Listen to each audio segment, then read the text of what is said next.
सोलापूरसह राज्यात कार चोरी करणाऱ्या आंतरराज्य चोरट्यास फौजदार चौडी पोलीस ठाण्याच्या गुन्हे शाखेच्या पथकाने जेरबंद केले.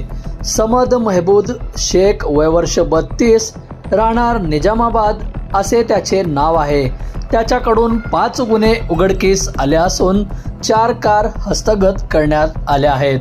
पोलिसांनी सलग 15 दिवस बाहेर राहून तपास करीत तेलंगणातील निजामाबाद येथे कारवाई केली. सोलापुरातील अवंतीनगर येथील सूर्यभान पाटील यांची कार MH13 DE 3084 चोरीला गेली होती. फौजदार चौडी पोलीस ठाण्याचे वरिष्ठ पोलीस निरीक्षक महादेव राऊत यांनी या गुन्ह्याचा जलद तपास करण्याच्या सूचना सहाय्यक पोलीस निरीक्षक संजय क्षीरसागर यांना दिल्या होत्या. त्या अनुषंगाने क्षीरसागर यांच्या पथकाने तपास सुरू केला. गुन्हा घडला त्यावेळी पहाटे एक लाल रंगाची कार लांब थांबली आणि त्यातून आलेल्या चोरट्यांनी कार चोरल्याचे स्पष्ट झाले. ही कार उमरग्याकडे गेल्याचे CCTVत दिसले. त्यांनी प्रत्येक टोलनाका चुकवून आणि गाडीचा नंबर प्लेट बदलून चालाकीने कार नेल्याचे दिसून आले. तेथून पोलिसांचे पथक तेलंगणा येथील बोगन गावात पोहोचले. आरोपींनी त्या कारचा मूळ नंबर लावून कार नेल्याचे निष्पन्न झाले. त्यावरून पोलिसांनी निजामाबाद येथून संशयित आरोपी समद महबूद शेख याला ताब्यात घेतले. त्यांनी हजरत खान राहणार कुर्ला मुंबई याच्यासोबत मिळून कार चोरी केल्याची कबुली दिली. त्याच्याकडून सोलापूर, धाराशिव, अकोला, यवतमाळ, अकोला, सुरत हायवे येथून 4 चाकी गाड्या चोरल्याचे 5 गुन्हे उघडकीस आले. त्याच्याकडून चोरीच्या 3 व चोरी करण्यासाठी वापरलेली 1 अशी 4 कार हस्तगत करण्यात. सोलापूर शहरामध्ये फौजदार चावडी पोलीस स्टेशनच्या अंतर्गत 20 मे 2026 रोजी एक गुन्हा दाखल झाला होता.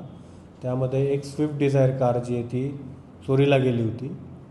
तर त्या अनुषंगाने तेथील ACP श्री पोमन आणि तेथील PI श्री राऊत यांनी सदर गुन्हा जो आहे तो DBचे इन्चार्ज API क्षीरसागर आणि त्यांच्या टीमकडे वर्ग केला.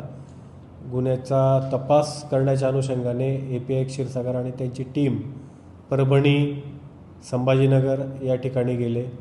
त्यांनी त्या ठिकाणी संशयित वाहन चेक केले, जे वाहन आपल्या हद्दीमध्ये आले होते आणि त्यांनी स्विफ्ट डिझायर कार चोरून नेली होती त्या वाहनात आलेल्या चोरट्यांनी. परंतु ते संशयित वाहन वेगळेच निघाले.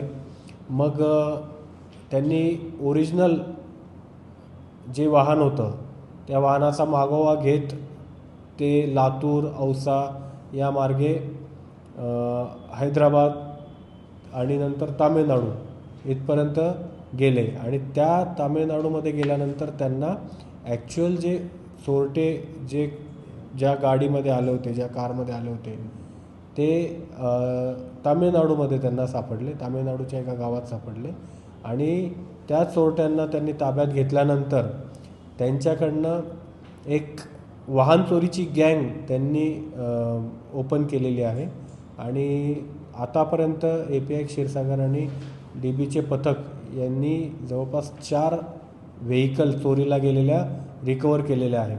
आणि याच्यामध्ये एक नवीन गोष्ट त्यांच्या अशा निदर्शनास आलेली आहे की एक मशीन असते, त्या मशीनच्या माध्यमातून चोरटे, वाहन चोरी करणारे जे चोरटे आहे ते गाडीमध्ये एंट्री करतात, त्यातलं लॉक ब्रेक करतात आणि कोणालाही कुठल्याही सिग्नल म्हणजे गाडीचं लॉक ब्रेक केल्यानंतर ज्या पद्धतीचे सायरन किंवा सिग्नल्स दिले जातात मालकाला, वाहन मालकाला, तसे सिग्नल्स मिळत नाही, सायरन वाजत नाही आणि गाडी स्टार्ट करू शकतात चोरटे आणि तिथून बेमालूमपणे घेऊन जाऊ शकतात.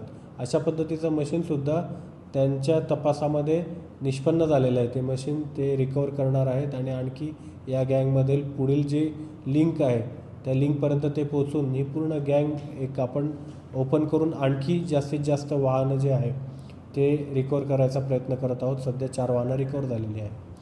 तर पोलिसांच्या माध्यमातून एवढं सांगायचं आहे की वाहनधारकांनी आपल्या वाहनाची पुरेपूर काळजी घेणं गरजेचं आहे. त्या वाहनामध्ये GPS सिस्टीम ॲक्टिवेट राहील हे आपण खात्री करावी आणि वाहन सुरक्षित ठिकाणी लावणं गरजेचं आहे, जेणेकरून आपलं वाहन चोरीला जाणार नाही.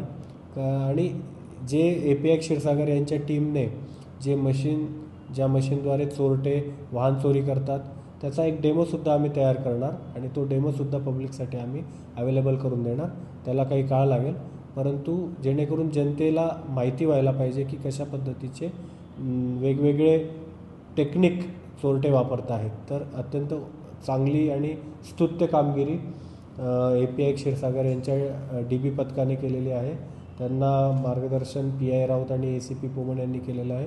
माननीय CP सरांनी त्यांना वेळोवेळी आंतरराज्यात जाण्यासाठी परवानगी दिली, त्यामुळे ते ही चांगली कामगिरी करू शकले आणि अशाच प्रकारची चांगली कामगिरी फौजदार चावडी पोलीस स्टेशनकडनं आम्ही अपेक्षित करत आहोत. धन्यवाद. आरोपींचं पूर्वीचा रेकॉर्ड आहे आणि पूर्वीच्या रेकॉर्डच्या आधारे आम्ही त्यांच्यावरती पुढील कलमसुद्धा ॲड करणार आहोत. सर किती आरोपी अटक केले? आतापर्यंत 1 आरोपी अटक आहे आणि या गँगमध्ये आतापर्यंत जवळपास 3 आरोपींची नावं निष्पन्न झालेली आहे.